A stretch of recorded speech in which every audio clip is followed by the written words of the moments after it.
Live from NBC4, this is the Channel 4 News at 5. Coming up right here, fertility after cancer. Despite breast cancer and a double mastectomy, a Redondo Beach woman isn't giving up her dream of becoming a mom. Cancer almost took away her dreams and her life, but she is not giving up. Instead, a Redondo Beach woman is helping other women and other women in similar situations.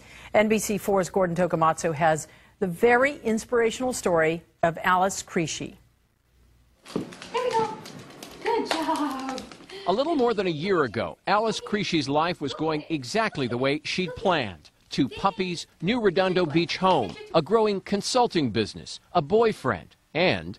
Being a mom has been important to me since I was a little girl. Then, on February 27, 2008, everything seemed to change. Breast cancer at 32 years old.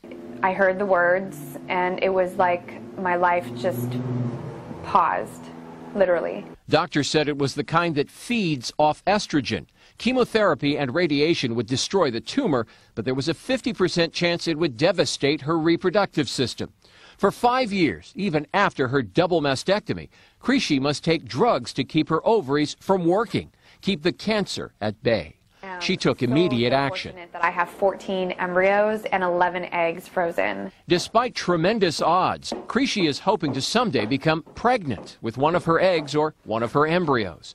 She says cancer threw her a curveball, one that's left her nearly broke from medical expenses, without the boyfriend and the business. But she says she's dodged that ball. With family help, she's still got the charming little house, the puppies, and something else. The odds are stacked against me, but I'm so hopeful and optimistic. In 5 years, at 37, Creasy is bound and determined to fulfill her motherhood dream. She's begun a nonprofit group, myvision.org, to help young women in similar situations, facing financial ruin, infertility, and hopelessness. One of her mottos, are you living the life you imagined? Alice Creasy says, yes, she is. Because I want to be a mom, and I know I'm going to be a mom. Gordon Tokumatsu, Channel 4 News, Redondo Beach. Our Dr. Bruce is here right now to discuss some of the medical aspects of this story. And first of all, realistically, how difficult is it to become pregnant after radiation and or chemotherapy? Well, it depends on what you freeze. You heard that she froze both embryos and eggs. Now, embryos we have been able to freeze for a number of years, but because eggs are very largely water, they used to burst when we tried to freeze them. Now, something like 30%, certainly less than 50%, the embryos survive about 50% of the time. When I say survive, I mean survive the thawing process. First you freeze them. When you thaw them, embryos survive about half the time. Eggs, somewhat less than that. A few years ago, we couldn't do eggs at all. Now we can. But doesn't chemo or radiation sometimes push you into early menopause? Wouldn't that become an issue as well? Well, that's one of the reasons that people do this. Is what they do is if you're going to have chemo or radiation and your doctors tell you that's going to interfere with your reproductive cycle, there you see a fertility procedure and the freezing of some eggs, a story we did sometime in the past.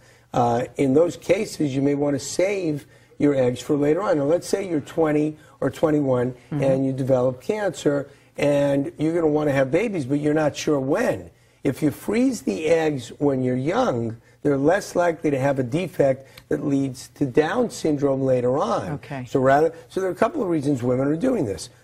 One of the legitimate medical reasons are people who are going to have chemo or radiation do it so that they can preserve their childbearing ability. But some women do it because they don't want to have babies now and they're going to have them later on. Well, you may be able to save yourself the problem with Down syndrome, but it's not an absolute guarantee. Sure. That is the moral dilemma that some people are objecting to. So a couple of different reasons. Because only some of them are viable after a certain amount of time.